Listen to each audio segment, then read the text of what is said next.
First Chronicles 4:10, Jabez cried out to the God of Israel, "Keep me from harm so that I'll be free from pain."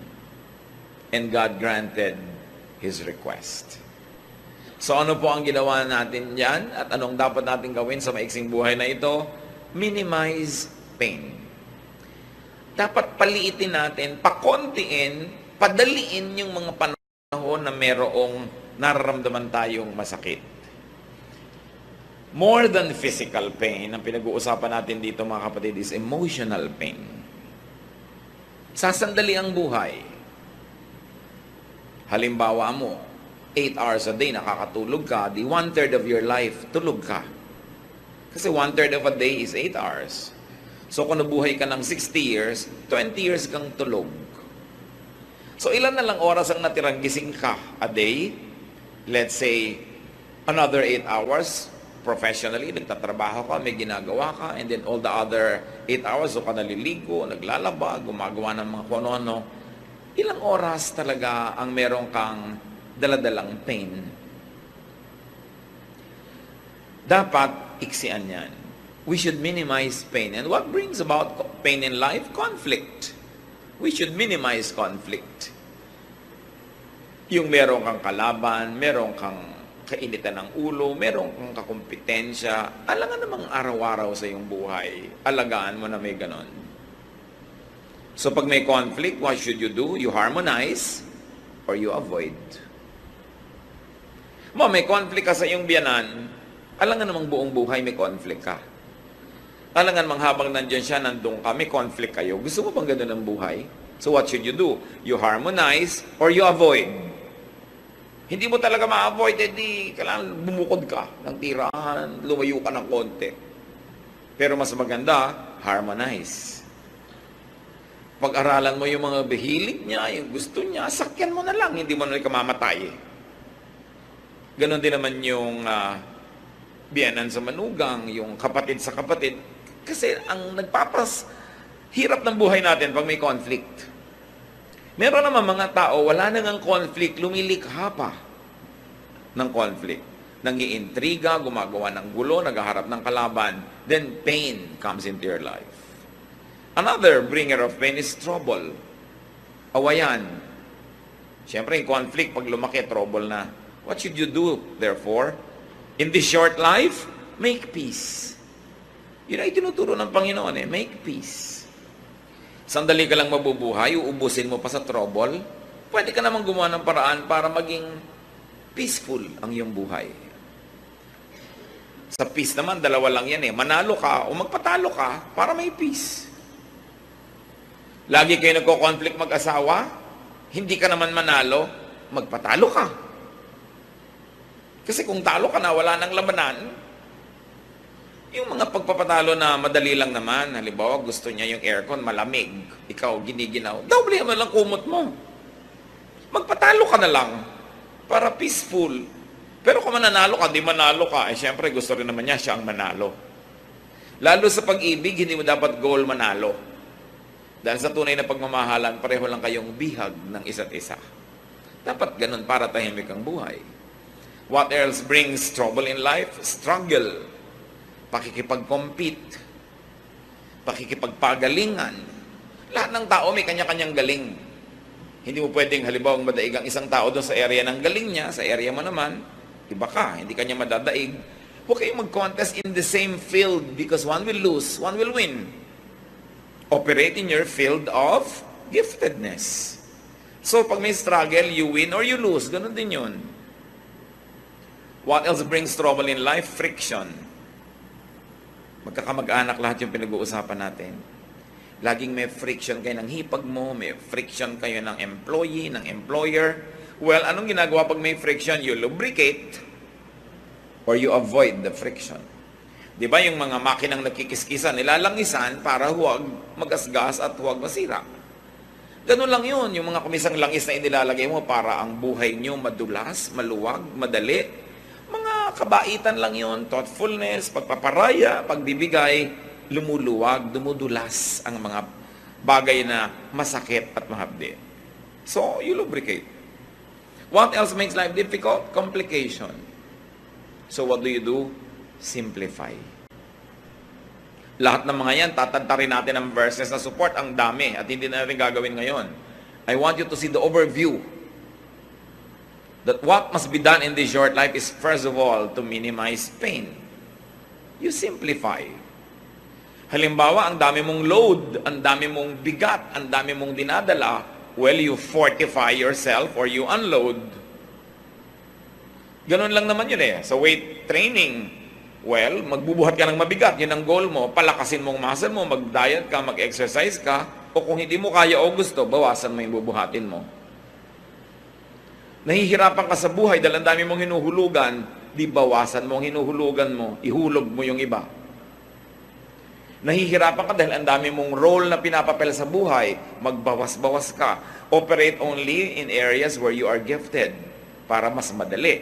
Kasi kung gifted ka doon, madali yung para sa'yo, kahit mahirap para sa iba. Ang ano karaming binubuhat nyo na hindi nyo naman dapat buhatin. Hindi naman kailangan gawin.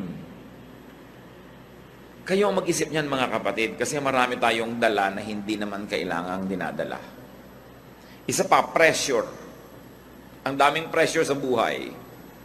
Dalawa lang pwede mong gawin. You yield or you avoid the pressure. Magpa-press ka nga sa pressure, o umiwas ka.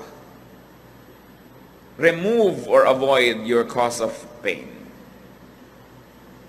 Physical pain, isa yung problema. That's why we try to be healthy.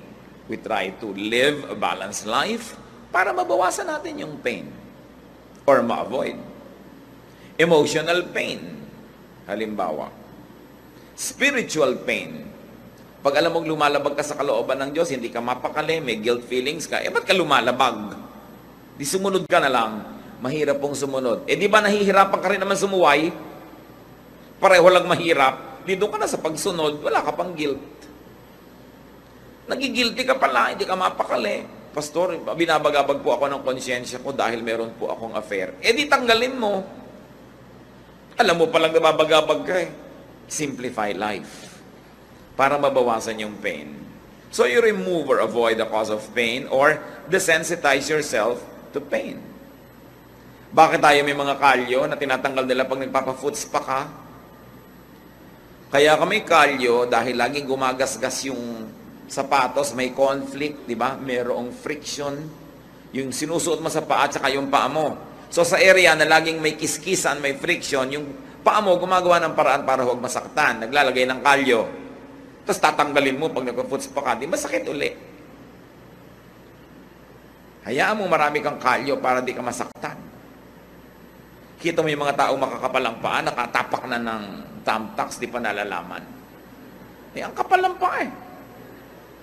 Kaya kailangan sa buhay mga kapatid, kung minsan kinakapal-kapalan mo. Medyo makapal-kapal ang mukha natin para hindi tayo laging nahihiya. Kinakapal-kapalan mo ang sikmura mo para marami kang pwedeng kainin na hindi nasisira yan. Physically, emotionally, and spiritually. Huwag kang masyadong maramdamin. No? Palang hingi ka naman, hindi mo naman maiwasang hindi humingi dahil wala ka naman talaga at hingi ka ng hingi. Kapalan mo na ng konti. Hindi yung pag napagalitan ka, nagdaramdam ka pa, pero tinatanggap mo rin naman. Learn to adjust. To minimize your pain and your sorrow. Kaya tayo pag inooperahan, nilalagyan ng pampamanhid para hindi tayo masaktan. Hindi laging mabuting maging manhid. Pero pag walang gawa ka na dahil talaga namang may pain, nakakatulong maging manhid din. Ayaw sa'yo ng biyanan mo, lagi ka nalang halimbawa dinadabog-dabugan, magmanhid-manhidan ka nalang dyan. Wala ka namang magawa, ginagawa mo na lahat para magustuhan ka niya. Nagmamano ka, ayaw iabot yung kamay, mahali ka, iniiwas yung mukha. Lagi mo pa rin gawin. Problema na niya yung kaya niyang tanggapin. Pero ikaw, ginagawa mo yung tama. Hindi mo dapat laging ipagdamdam na hindi ka gusto ng mundo. Kung minsan hindi naman dahil hindi ka kagusto-gusto, kundi talagang hindi magugustuhin yung tao na yun. Problema niya yun. Dapat medyo tinitibay-tibayan ng dibdib. Kaya ang bata dapat tinitrain eh. Sabi nga ni Balagtas, ang laki sa tuway walang pagtitiis. No? Daging maramdamin. So, what do you do with pain? Minimize pain. Ano mga pain nyo sa buhay na dala-dala ngayon mga kapatid? Siguro naman umaandar na imagination nyo habang nag-uusap tayo dito. Minimize them. Paliitin nyo. Huwag nyong malakihin. Kasi kung minsan, iniisip mo palang yung problema, minamalaki mo na. Iniisip mo palang, imagination mo palang na hindi ka gusto, minamalaki mo na. Naman problema ka tuloy. So it's all in your mind. You've got to do something. Now, what to do in this short life? If you're going to minimize pain, meron ka naman dapat i-maximize pleasure and happiness. Yan naman ang palakihin mo. Paliitin mo yung mga masakit at palakihin mo yung masarap. Yung nakakapagpasaya, yung nagbibigay sa'yo ng kasiyahan. Ecclesiastes 5:18-19. This is what I have observed to be good. It is appropriate for a person to eat, to drink, and to find satisfaction in their toilsome labor under the sun during the few days of life God has given them. For this is their lot. Moreover, when God gives someone wealth and possessions and the ability to enjoy them, to accept their lot and be happy in their toil. This is a gift of God. So may makakain ka, kainin mo ng buong saya. Meron kang masarap na inumin, inumin mo. Meron kang ginagawa, enjoyin mo ang bunga nun. Hindi trabaho ka lang ng trabaho, tapos tipid ng tipid ng tipid ng tipid. Kailangan enjoyin mo yung bunga ng iyong trabaho. At meron pang isa, dahil ka naman laging dapat magtrabaho, enjoyin mo yung trabaho mo. Paano naman po ako mag-enjoy? Ako'y taga-abot ng ticket sa toll gate, humaba na nga po yung kanang kamay ko. O yung kaliwa. O di enjoyin mo. Yun ang ipang-abot mo ng mga prutas. Dahil humaba ang kaliwa mo, kaabot mo ng ticket. Sabi ko, mag-resign ka, huwag ka magtrabaho dyan. Hindi po pwede. Yung pala, hindi naman pwede. Di enjoyin mo. Marami kasing bagay, mga kapatid. Kung ayaw nyo, tanggalin nyo sa buhay nyo. Hindi nyo kayang tanggalin. Tapos reklamo kayo ng reklamo, pero nandun din, ang dapat nyong gawin, tanggapin nyo siya. Turuan nyo ang sarili nyong enjoyin yun. Get what you like. But because you cannot always get what you like, what do? You learn to like what you get. Lalo sa pag-aasawa. Di ba? You get what you like, or you like what you get. Pero hindi pwedeng ayan na yan, laging nandyan, tapos tinatanggihan pa rin ang kalooban mo, pero nandun din. Malilito ka lang, magdadalawang loob, maguguluhan. Enjoy what is there. Huwag laging nagigilty pag nag-e-enjoy sa buhay, lalo't pinaghirapan nyo. Yung mga iba, maghirap ang bansa natin, bakit bumibili ka pa ng ganyan? Naghirap naman ako, bakit ba? Hindi ko na pepremyohan. At sa lagay, kung naghihirap yung bansa, lagi na lang din ako maghihirap. Laging ganun yung mga policy natin Mahirap ang bansa. Pwede naman ako mag-enjoy, ba't ko idadama yung sarili ko sa hirap? Hanggang gumagawa ako ng mabuti, tumutulong ako sa kanila, ginagawa ko tungkulin ko, masama ba mag-enjoy? Dapat, nag-enjoy ka. Yung pa mga iba, ang dami-dami mga kapatid, ang hihirap nila, tapos ikaw at ang mga anak mo, ang sarap ng buhay nyo. Anong gusto mong gawin ko? Itapon ko to, ibigay ko lahat sa kanila. Ibinibigay sa akin ng Diyos. Ang mahalaga lang, nag-share ka. Isa madalas pangyayari sa atin ng mga kapatid Pagka ikaw ay medyo umangat sa buhay, tapos ang dami mga kamag-anak na ubod ng hirap, pinapagilty ka ng ibang kamag-anak mo. Binigay sa'yo ng Diyos. It's your lot. Enjoy it. Just don't forget to share. Kailangan hindi puro guilt. Find pleasure at work. That is important. Meron pa ako minsan, abroad, isang OFW, kumakain kaming ganyan, ng masarap na pagkain sa isang magandang restaurant, biglang tumigil at tumagulgol. Bakit ka umiyak? Ang sarap-sarap po na kinakain natin dito, tapos yung mga kamag-anak ko po sa Pilipinas, walang makakain. Ipadala mo dun yan. Gusto mo? O tumigil kang kumain, dun ka.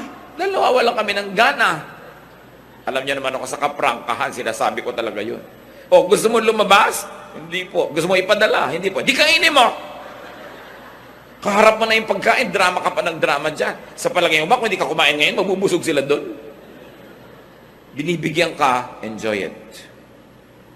Just don't forget to be good and to share. Yan lang lagi ang pang-balance noon. Nagtatrabaho ka naman, naghihirap ka. At sa lagay, papatayin mo yung sarili mo dahil lang may mga taong nagugutom. Kailangan marunong ka nun kasi ang Diyos, binibigyan ka ng grasya. Pag binigyan ka, gusto niya enjoyin mo eh. Ikinatutuwa yan ng Diyos. Sabi sa Ecclesiastes 5:18, to find satisfaction in their toilsome labor. This is what people should do. How else do you maximize pleasure and happiness? Do what is pleasurable as long as you know na hindi ka napapasama. Hindi ka gumagawa ng masama, hindi ka nalalayo sa Diyos, nagpapasarap sa buhay mo, do it. Ba't ba tayo pinahiram ng Diyos ng katawan? Para parusahan? No. Espiritu tayo, pinahiram tayo ng katawan, suot mo lang yan sandali, tapos tatanggalin na uli yan, kaya habang suot mo yan, dapat ma-enjoy mo yung ine-enjoy ng katawan. Hindi kalaban ng espiritualidad, hindi kalaban ng pagiging makadiyos ang katawan. Diyos ang nagbigay ng katawan. So, binigyan ka ng mata para makakita. Di tumingin ka ng magagandang bagay, basta't hindi mo ninanakaw. Binigyan ka ng dila para tumikim ng masasarap na lasa, pasarapin mo. Yung iba, dapat ikulong o kaya barilin sa luneta. Kasi gumagawa sila ng krimen. Alam nyo kung anong krimen? Hindi sila masarap magluto. Hindi sila magandang maghain. They are not doing justice to food. Tao number 1, binigyan mo ng bawang, sibuyas, kamatis, naggisa ang sarap. Tao number 2, bawang, sibuyas, kamatis, the same thing, walang kalatoy-latoy. Hindi ba dapat barilin? Gusto mo sabihin, anong ginawa mo sa bawang at sibuyas at kamatis? Hindi mo napasarap. Pareho lang ba't yung isang tao gano'n ang ginagawa niya? Alam nyo, napakalaking pananagutan na sarapan ng luto. Hindi kung ano na lang, kasi gift yan ng Diyos. At alam nyo kung bakit dapat? Kasi yung pinapakain mo, hindi ka naman sure na laging may gana. Kung minsan nagkakasakit yun, hindi na makakain, nakaswero na lang. Tapos hindi na nakatikim ng masarap na pagkain. Laging tuwing gagawa ka ng leche plan, parang pudding. Di ba? Magpapakain ka na lamang ng ube, kamote pa. Ba't ba pinipake mo pa? Mahal din naman yung kamote. Yung hindi gumagawa ng good justice to food. Maghahain ka, gulo-gulo. May 3 tuyo nagka-cross-cross doon sa table. Eh di, ilinya mo sila, lagyan mo ng konting kamatis, konting bulaklak. Sumasaya yung buhay. Dapat pinapasaya mo. Sasabihin pa ng ibang kamag-anak, ang arte-arte mo naman. Kung gusto mo pa, magandang baso. Hindi nila naintindihan ang ibig nila sabihinan. Dahil ang Diyos maarte. Pag tinignan yung hinihingi niya mga kurtina sa templo, mga furniture, gusto niya maganda. Because God is God of beauty. So you beautify your table. You make your food delicious and nice. Pinagtitimpla-timpla mo yung kinakain mo, gagastosan mo rin lang eh. You should do what is pleasurable. Find pleasure in what must be done instead of it being just a chore. So you maximize pleasure and happiness. And we go to the third point in what we should do in this short life. Do good. Maiksi lang ang panahon. Sandali ka lang pwedeng gumawa ng mabuti. Hindi lahat ng taong mahirap ngayon, mahirap bukas. Habang mahirap sila, tulungan mo na. Malay mo naman eh, makaaho na sila dyan, hindi mo na kailangan tulungan later pa.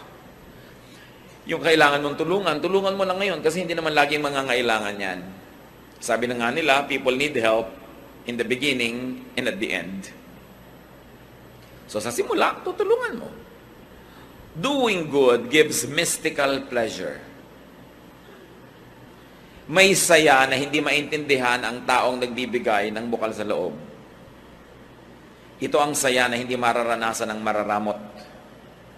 Hindi nila alam yung saya. Na mayroong bahagi ng iyong kaluluwang nakikiliti ng pagbibigay. At yung hindi marunong magbigay, hindi alam yung kiliti na yun. Hindi nila yung nararanasan. Doing good pleases God who can bless you. Lahat ng blessing na darating sa buhay mo, sa Diyos lang naman pwede manggaling. Eh pag nagbibigay ka at mabuti ka sa kapwa, natutuwa sa iyo Diyos, eh di siya magbe-bless sa iyo. Kaya masarap gumawa ng mabuti. And doing good pleases the spirit and the conscience. Kung minsan, meron sa ating nagdadamot-damutan, eh hindi naman talaga maramot. Anong ibig ko sabihin? Tinitikis yung pangangailangan ng kapwa, pero matapos nyo naman tikisin, nagigilty kayo, masama rin ang loob nyo, Hindi kayo talaga maramot. Kasi yung talagang maramot, wala namang mararamdaman yun. Pag may nararamdaman kayong ganun mga kapatid, huwag niyong tikisin yung kabutihan ng loob niyo. Sundin niyo. Gumawa kayo ng mabuti. Kayo rin ang sasaya. Matutuwa pa ang Diyos, nakatulong pa kayo sa kapwa. And doing good gives you a savings feeling. Pag may ginawa ka ng mabuti, ang pakiramdam mo, para ka nagdeposito sa bangko.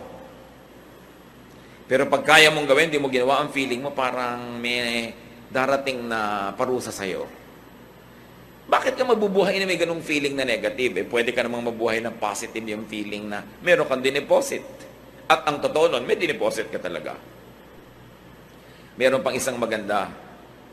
Dahil alam nating lahat tayo ay haharap sa Diyos, doing good makes facing God an anticipated pleasure. Pagtadtad ng kabutihan ng buhay mo, hindi ka natatakot humarap sa Diyos. Excited ka pa nga dahil may awarding ceremony. Dahil alam nating marunong maggantimpala ang Diyos. Ngayon, pag hindi ka gumagawa ng dapat mong gawing mabuti, halos natatakot kang humarap sa Diyos. Kaya lalang nagiging doble ang takot sa kamatayan. Dahil may paghuhukom. Matthew 16:27, the Son of Man will soon come in the glory of His Father and with His angels to reward all people for what they have done. Ang gantimpala ng Diyos ay para sa ating ginawa. So dapat gumagawa ka ng mabuti. Naglilingkod ka sa kapwa. Naglilingkod ka sa kaharian ng Diyos. Dahil alam mong walang sayang. May gantimpala. Sasandali ang oras natin para mag-ipon ng mga kayamanan sa langit. Huwag tayong magsasayang ng panahon. Dapat araw-araw, linggo-linggo, buwan-buwan, taon-taon, merong nadagdag tayong kayamanan doon sa langit. Revelation 20:12, I also saw all the dead people standing in front of that throne. Every one of them was there, no matter who they had once been. Several books were opened, and then the book of life was opened. The dead were judged by what those books said they had done. So ang magiging halaga mo doon sa walang hanggan ay yung nagawa mo dito sa lupa na may hangganan. May limitasyon, may bilang, konti lang ang panahon. Hindi dapat nasasayang. Kasi ang magiging halaga mo doon sa eternal life, sa eternity, yung performance mo dito. Siyempre, yung kulang sa performance natin, pinupuno ng Panginoon, lalo yung para ka maligtas, hugasan ang mga kasalanan mo, kahit ano naman gawin natin, hindi natin lubos magagawa yun. Kaya meron tayong tagapagligtas, si Jesus. Pag tinanggap mo siya sa iyong buhay, yung kulang sa iyo, ilalagay niya para ka mapuno, maligtas. Pero kaligtasan ang sinasagot ni Jesus, hindi service, hindi ministry. Ikaw ang gagawa nun. Believing in the Lord Jesus Christ and accepting Him into your life saves you. But after salvation, after you have accepted Jesus as Savior, then you have to follow Him as Lord. That means, susunod ka, maglilingkod ka. Bawat araw na ipinahihiram, binibigyan tayo ng pagkakataong mag-impok ng kayamanan sa langit. Dapat, hindi nasasayang. At habang gumagawa tayo ng mabuti, yung iba naman may nalilimutan. Kaya paalalahanan natin, do not forget to do and do not neglect doing good to yourself. Kasali ka, kapatid, sa gagawan mo rin ng mabuti. Yung iba ang buti-buting anak, ibinigay na lahat sa magulang. Ang buti-buting kapatid, ibinigay lahat sa kapatid. Pero pag tiningnan mo siya, mukha siyang naghihingalong tipaklong kasi hindi siya kumakain ng masarap, hindi siya nagbibihis ng maganda, wala na siyang fun, wala siyang pasyal. Hindi yon. Dahil ang sabi sa Mark 12:31, love others as much as you love yourself. So what is the presumption here? That you love yourself. And it's not bad. God likes you to love yourself. Because you are not your own. You are God's. You were bought at a price. So, you are God's property, and you must love all of God's properties, including yourself. Yung iba, minamasama nila pag mahal mo ang iyong sarili. Hindi. Ang sabi ni Lord, mahalin mo ang kapwa mo, gaya rin ang pagmamahal mo sa sarili mo. In other words, okay lang sa Diyos as gusto niyang mahalin mo ang sarili mo. Kaya lang, mahalin mo rin yung iba. Tulad ng pagmamahal mo sa sarili mo, hindi sarili mo lang. Yun ang point. Hindi sinasabi sa ating, huwag mong mahalin ang sarili mo at iba lang. Sabi niya, mahalin mo sila gaya ng pagmamahal mo sa sarili mo. Dahil nakakatiyak ang Panginoon na kung susundin natin yon, mabuti tayo magmamahal ng kapwa. Dahil mabuti naman tayo magmahal ng sarili. So malaking crime na to love yourself. Because when you don't love yourself, you have no love in you, and you cannot give what you do not have. Love others, but love yourself also. Isa pa pong kinakatakutan lagi ng mga tao, ano mangyayari kaya kinabukasan? Ano mangyayari sa future? Marami yan, mahilig magtanong. Naku, pastor, malapit na yata mag-unaw ang mundo, bumabaha na po sa ano. Luma na yan, mas malaki yung baha ni Noah. Wala nang, tatalo pa doon. Hindi bago yung baha-baha na yan. Bakit po ganyan? Parang naiiba ang klima. Maraming beses ang nag-iba ang klima ng planeta, kaya lang wala pa tayo nun dito, kaya di natin alam. Nag-iiba lang yan, huwag kayong matakot. God is God of climate. May nagaganap ba? May lumalaglag ba kahit isang patak ng ulan sa lupa na hindi alam ng Diyos? Na hindi niya pinayagan? Tumabingin na daw yung mundo. Tumabingin na ngayon nung Noah's flood, kaya nagkaroon ng season. Kaya magpatiwati-warik, yung mga nasa Australia nga, nasa ilalim. Hindi pa rin sila nalalaglag. No? Marami tayong mga pinoproblema na hindi naman natin dapat problema kasi hindi tayo Diyos. Naku, paano po kaya ang global warming? Diyos ka ba? Hindi po. Huwag pakialaman. Magtipid ka ng kagagamit mo ng aircon, huwag kang magbutasin yung ozone layer, have an environment-loving lifestyle, yun ang pwede mong gawin. Pero hindi mo kayang pigiling matunaw yung mga bundok-bundok na yelo sa North Pole. Paano ko kung lububog ang mga mabababang lugar? Di tumira ka sa ibabaw ng Mount Mayon. Alam niyo kung bakit napakarami ngayong taong nasasalanta ng mga baha? Kasi hindi naman natin dapat tinitirhan yung tinitirhan natin ngayong mga lugar Bakit ka lumulubog sa mga ganyan-ganyan? Kasi naman yung architecture na ginagawa natin hindi bagay sa ating klima. Kaya nga yung mga sinaunang bahay sa Pilipinas may mga silong, matataas ang silong. Natural, bumabaha pagkatagbaha. Kung mataas yung silong mo, hindi ka lulubog. Nakabunggalo ka, lulubog ka nga. So sinisisi mo yung Diyos. Diba? Di taasan mo ang bahay mo. May silong ka pa. No? Mahirap kasi bunggalo-bunggalo lang yung mga bahay ngayon. Diba? Ginagaya natin yung mga bahay sa Amerika na ngayon, lubulubog na rin yung mga bunggalo nila. Yung mga tabi ng ilog, tinitirhan natin.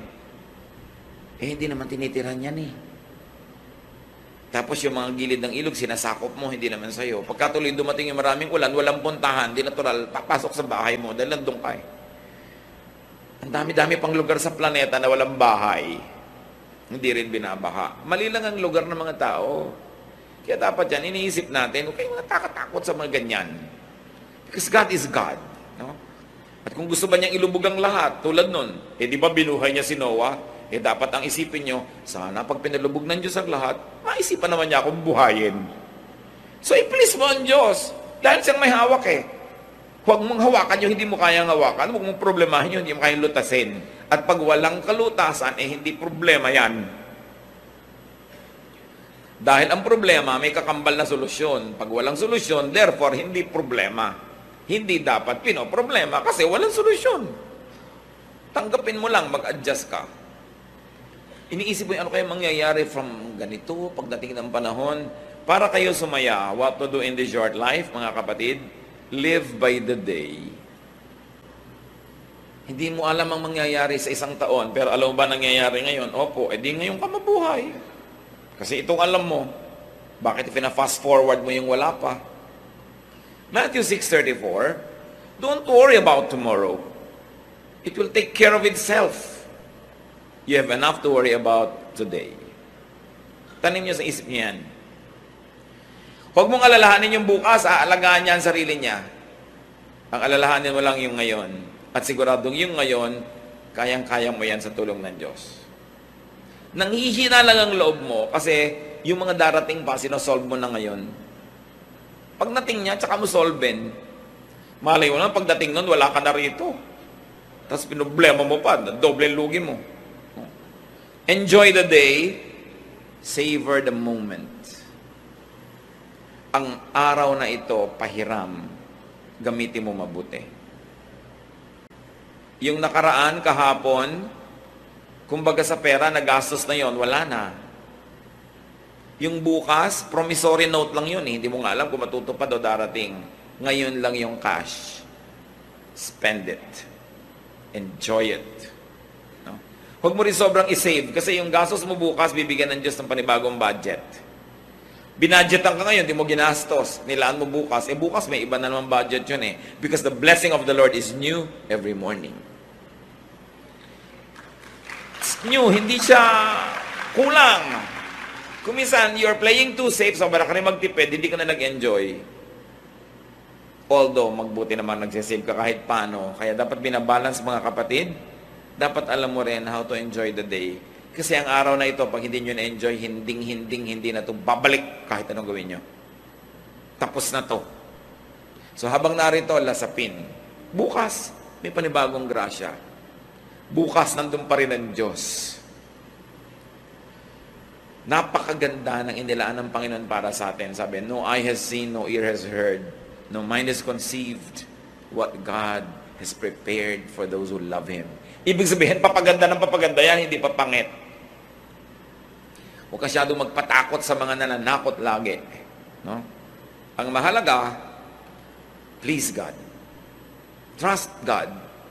Enjoy the moment. Do good. And another thing, brothers and sisters, don't always hurry. Huwag kayong lagi nagmamadali. Pag lagi ka kasi nagmamadali, nakakalimutan mo nang lasapin yung ganda ng ngayon eh. Okay, natapos mo nga lahat ng gagawin mo. Mauubusan ka ba naman ng gagawin? Di ba? Hindi naman. Hindi naman yan nauubos. Pero ang nawala sa'yo, yung araw na yon, yung enjoyment na para sa araw na yon, forfeited na yon, tapos na. Siyempre naman, kung may deadline ka, dapat ka magmadali. Pero huwag mong gagawin yung buong buhay mo ay isang buong pagmamadali. Kasi sandali lang ang panahon dito. Dapat marunong rin mag-pacing. How do you enjoy the day, brothers and sisters? Don't live on rewind or fast forward. Huwag kayong magpatali sa nakaraan. Tapos na yun eh. Huwag nyo ring laging isipin yung darating pa dahil wala pa yon. Itong moment na ito, pag inubos ko sa pag-iisip ng nakaraan, di hindi ko na-enjoy yung moment na ito dahil nadoble yung oras na binigay ko sa nakaraan. Right? Ngayon, pag inisip ko yung darating pa, nadoble yung oras pa darating pa. Yung pag dumating na siya at yung ngayon ay binibigay ko na sa kanya. Sinong nanakawan? Yung ngayon. Do not give to yesterday, do not give to tomorrow by stealing from today. Because today is all you have. Kailangan yon malasap. Most worry and pain comes from regret about the past and fear about the future. Both things will never help you. Matthew 6:27, can any one of you, by worrying, add a single hour to your life? The obvious answer is no. Ang Panginoong Hesus ang nagsasabi nito, sa palagay niyo ba naman, kahit anong gawin yung pag-aalala, kaya niyong duktungan isang oras ang buhay niyo? No, you cannot. Hindi niyo pwedeng dugtungan, pero pwede niyong paiksiin. Pwede niyong bawasan, mahaba man. Kung sa hinaba-haba-haba nun, wala ka namang nalasap na gustong malasap ng Diyos. Gusto ng Diyos na malasap mo. Philippians 3:13, sabi ni Paul, kaya ako, I forget what is behind and I struggle for what is ahead. Yung tapos na, tinatapos ko na yan. Nililimot ko na yan. So, what do you do? How do you minimize pain and how do you maximize pleasure in life? Forgive. Paulit-ulit tayo kasi ito ang pinakapaulit-ulit na tema ng Biblia. Forgive. Minsan ka nang nasaktan ng tao na yon, tuwing inaalala mo yon, nasasaktan ka uli.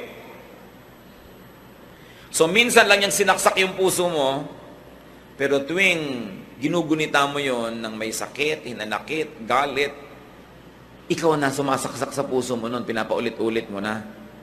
Magtataka ngayon ng Diyos, ba't ang daming peklat ng puso mo? Sinaksak po ako ni gano'n nung April 2, 1979. Ba't ang daming sugat? Pagkatapos po nun, sinaksak sa uli sarili ko, paulit-ulit, dahil inaalala ko siya. Ano sasabihin sa'yo ng Diyos? Ba't mo ginawa? Kasalanan mo yan. Minsan ka na palang nasaksak, dapat limutin mo na para hindi ka na masaksak uli. Pero pag lagi mong inaalala, ikaw na ang nagpapahirap sa buhay mo noon.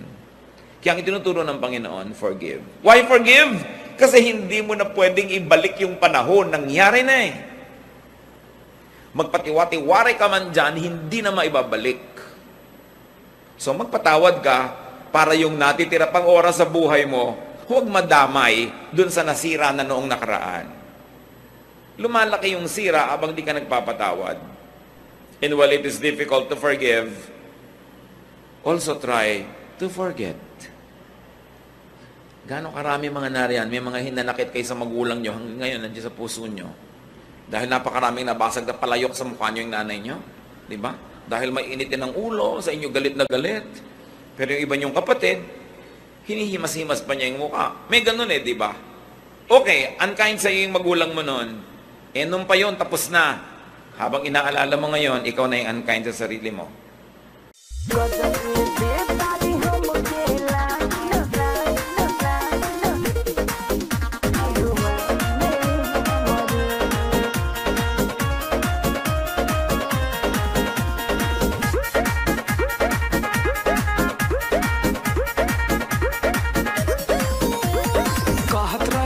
बड़ी बाटे तारा साड़ू से हमारा के छोड़ी दिल गईले बड़े दारू से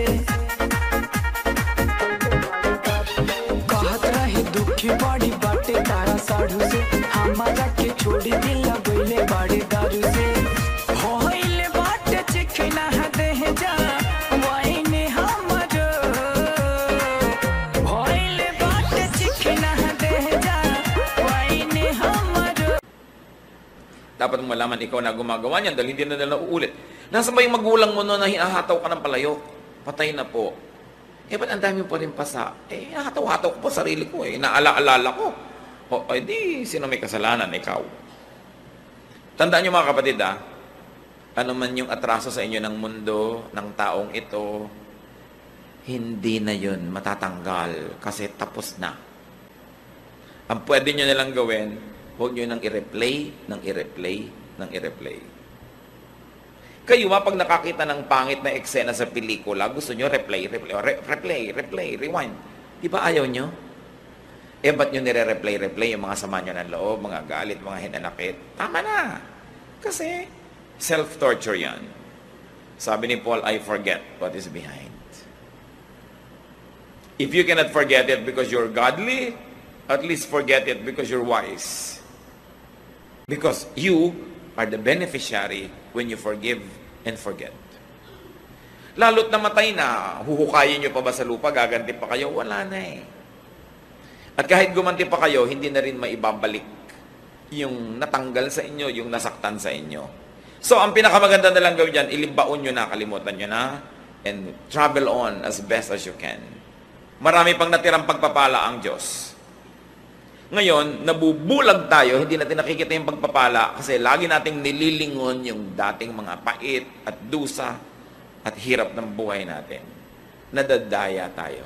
This is the work of the enemy. The enemy deceives us into being tied down to the past and too scared about the future that you forget to enjoy today.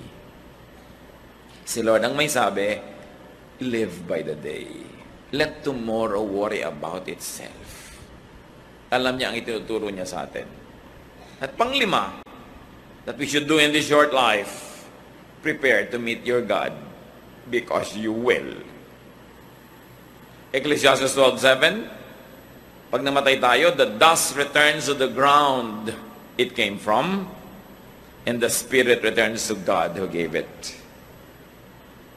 Yan ang sure. Hindi tayo sure tungkol niya sa mga mangyayari sa mga planeta, pero may isang sure, you will meet your God. So prepare for it. That's why you do good. Kung ano man yung good na yon, kayo mag-define sa buhay nyo. Kasi alam nyo rin what is bad. Do good.